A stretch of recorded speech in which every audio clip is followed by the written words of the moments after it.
വഞ്ചിയെടുത്ത് കടലിലിറങ്ങിയ ആരോടും ചോദിച്ചില്ല. ചോദിക്കാതെ പിന്നെ അപ്പനാണെന്ന് നോക്കല്ലോ, ഒറ്റ കീറങ്ങി ഞാൻ തരും. ആ മേലാൽ ഇതുപോലുള്ള തോന്നിയാസം കാണിക്കോ? മൂപ്പീന്നിനോടല്ലേ ചോദിച്ചേ? ഇല്ല. ഇത് കണ്ടല്ല, ഇത് വെച്ചൊരു കീറങ്ങ് കീറിയാലേ 3-ാം ദിവസം പൈത്തങ്ങ് കയറിയെന്നിരിക്കും. മൂപ്പീന്ന് വെറുതെ എന്റെ കയ്യിൽ കോരിത്തരിപ്പ് ഉണ്ടാക്കരുത് കേട്ടാ. എന്നാ വന്ന് വഞ്ചി കയറ്. കയറാൻ അതെത്തി കേട്ടാ. ഇടുപിള്ളച്ചാ വേളാങ്കണ്ണി തിരിച്ചു വരണുണ്ട് കേട്ടോ. അടി അടി കൊച്ചൗദേ കടല് കാണിക്കലൊക്കെ കഴിഞ്ഞായിരുന്നാ? അതെ, അത്ര വലിയ ദേഷ്യമൊന്നും വേണ്ട. ഇനി ഇങ്ങനെ സർക്കിറ്റിന് ഇറങ്ങിയാൽ ഞാൻ വീട്ടിൽ കൊണ്ടുപോയി മുറിയിലിട്ട് പൂട്ടും. പള്ളിയിൽ നിന്ന് അച്ഛൻ എന്ന് പറഞ്ഞാലും ഞാൻ തുറന്നുവിടൂല. നീ പോടാ മീന്തലയാ. ഞാനേ നിന്റെ അപ്പനാ. കൂട്ടാനെ കൊണ്ട് ചങ്ങലയും കൊണ്ട് വന്നാലേ നിന്റെ കൈ വെട്ടി ഞാനത് മാറ്റും. കേട്ടോടാ കേട്ടോടാ പുല്ലേ. അച്ഛാ അച്ഛോ. അച്ഛന്ന് പറഞ്ഞപ്പോ പൂവാവൻ പേടിച്ചിട്ട് കളി ജയിച്ചിട്ട് പാർട്ടി നടത്തിക്കളയാം. മൂപ്പീന്നിനെയും കൂട്ടി എല്ലാരും കൂടെ ക്യൂ ആയിട്ട് അങ്ങ് രാജച്ചന്റെ ഷാപ്പിലോട്ട് വന്നാൽ. അച്ഛനെവിടെ? പള്ളിയിൽ പോയാ? ഇല്ല, അച്ഛൻ ഉണ്ണിപ്പിള്ളയുമായിട്ട് MLA സെബാസ്റ്റ്യൻ സാറിന്റെ വീട്ടിൽ പോയിരിക്കുകയാണ്. ഓ ശരി ശരി, അപ്പൊ ഷാപ്പിൽ കാണാം. ഈ കരയിലെ അനാഥരായ വയസ്സന്മാർക്കൊരു താവളം, അതിനാ അച്ഛൻ ഈ വൃദ്ധസദനം നടത്തുന്നത്. ജോയിച്ചന് കഴിയുന്ന രീതിയിലൊന്ന് സഹായിക്കേ. ആ ശരി, ഓക്കെ. അച്ഛൻ്റെ വയസ്സൻ പിള്ളേർക്ക് ഭാഗ്യമുണ്ടെങ്കിൽ ജോയിച്ചാൻ വൃദ്ധസദനത്തിന് പുതിയ മേൽക്കൂര പണിയും.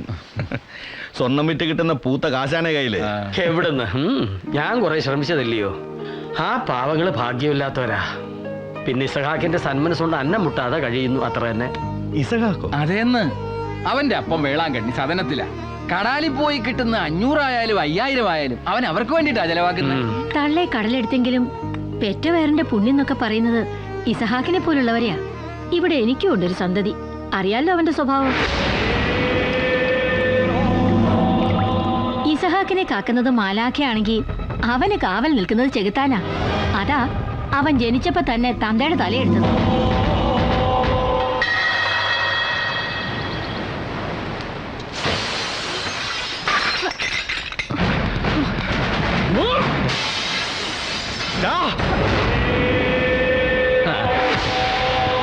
ഞാൻ ഇനി ഇവിടുത്തെ പെണ്ണുങ്ങളെ നശിപ്പിക്കും.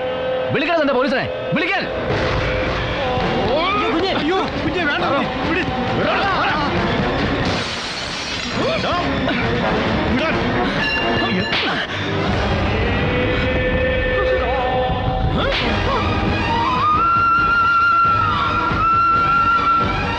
ജസ്റ്റിൻ, എന്താടാ ഇത്? എന്ത് കുരുത്തക്കേടാ മോനെ നീ കാണിക്കുന്നത്? സ്വന്തം അമ്മാവനെ തല്ലുക? തല്ലല്ല, കൊല്ലു ഞാൻ.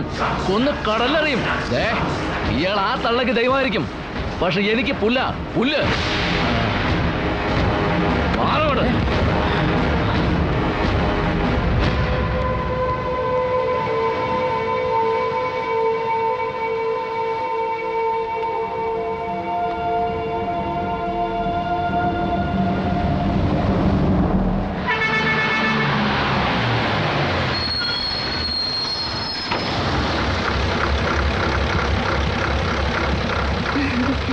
ശരി, അപ്പൊ നാളെ കാണാം. Bye bye.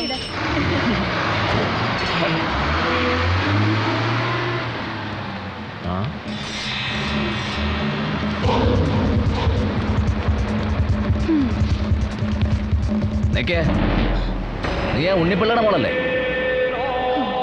എന്താടി നിനക്ക് എന്നെ കണ്ടിട്ട് മൈൻഡില്ലാത്ത? മൈൻഡ് ചെയ്യാൻ ഇയാൾ അവിടുത്തെ നാട്ടുരാജാവൊന്നും അല്ലല്ലോ. ഒന്ന് പോടാ.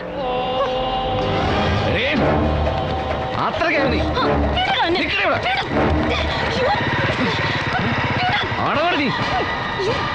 എന്നോടൊന്നെ കളി. ചന്ദ്രിയ കടാപ്പുറത്തെ കള്ള് ഷാപ്പിലെത്തുമ്പോ എന്റെ മോന്റെ ചെലവാ. പോരട്ടെ, ഇങ്ങനെ പോരട്ടെ, കപ്പയ്ക്ക് ഇത്തിരി മത്തിക്കറിയും പോരട്ടെ, പോരട്ടെ ഇങ്ങനെ പോരട്ടെ. അപ്പം വെറുതെ ആക്രാന്തം കാണിക്കണ്ട കേട്ടാ. വായി കൊള്ളുന്നത് അകത്തേക്ക് ചെലുത്തിയാ മതിയെന്ന്.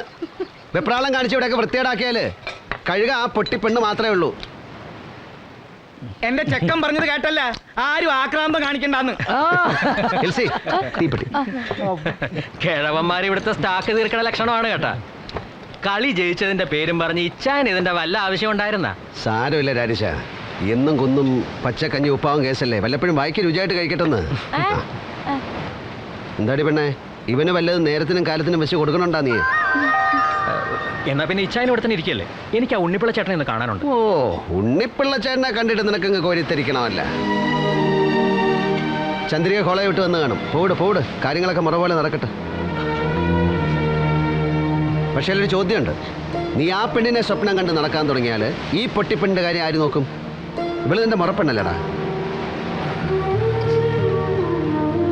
ആ, നീ പേടിക്കണ്ടടി പെണ്ണേ, അവൻ ആ പഠിപ്പുകാരി പരിഷ്കാരി കോതയോടൊരു വെപ്രാളമാണ്. നമുക്കതൊക്കെ മാറ്റിയെടുക്കാവുന്നേ ഉള്ളൂ.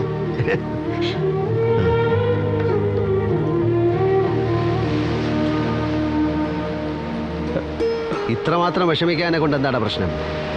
ഞാൻ സത്യമല്ലേ നിന്നോട് പറഞ്ഞുള്ളൂ. ഇല്ല ചായ, ഇങ്ങള് പറയണത് സത്യം തന്നെയാണ്. പക്ഷെങ്കിൽ എനിക്കും ഉണ്ടല്ലോ മനസ്സെന്നൊരു സാധനം. അതിൽ കയറി പറ്റിയ പെണ്ണ് ചന്ദ്രികയാണ്. കുട്ടിക്കാലത്തെ മോഹിച്ചു പോയതാ.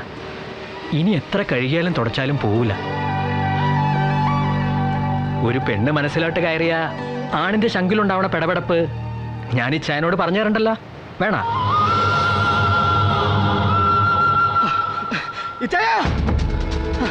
എന്താ ജംഗ്ഷനിൽ അടി നടക്കുന്ന ചായ. അയ്യോ, ഹംസയും തമ്മിയും ജസ്റ്റിനെ എടുത്തിട്ട് പെരുമാറാം.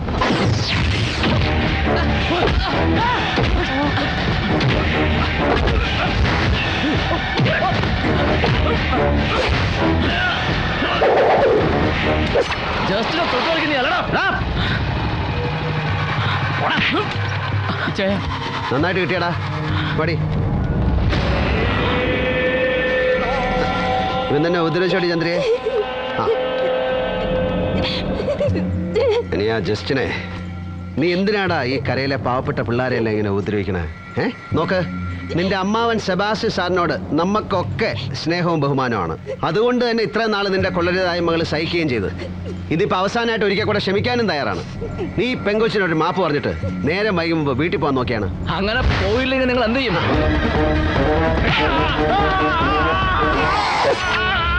അനിയത് നോക്കിയാണ് പങ്കായം പിടിച്ചിട്ട് ഇതിനത്ര തഴമ്പ് ഉശിരും വന്നിരിക്കണേ. നിനക്കൊക്കെ കോരിത്തരിക്കാൻ ഇങ്ങനെ ഒരു കൊട്ട മതി കേട്ടോ. നമ്മളിത് പന്തടിച്ച് ശീലിച്ച കാലാണ് പിള്ളേ. നീ കാണിച്ചു കൂട്ടിയ തോന്നിയാസിന് ചെറിയൊരു ഫൗൾ കിക്ക് തന്നാ പോരാ, പെനാൽറ്റി തന്നെ അടിക്കണം. നീ ഉപദ്രവിച്ചില്ലേ ചന്ദ്രിക? അവളുടെ സഹോദരൻ തമ്പി പെനാൽറ്റിക്ക് ബെസ്റ്റാ. ജസ്റ്റിൻ പിള്ളയ്ക്ക് നിന്റെ പെനാൽറ്റി കിക്ക് ഒന്ന് കാണിച്ചു കൊടുത്ത് കോരി തരിപ്പിക്കണം. നോക്കി നിൽക്കാതെ കൈയടിച്ചൊരു ഗ്രൗണ്ട് സപ്പോർട്ട് കൊടുക്കണം.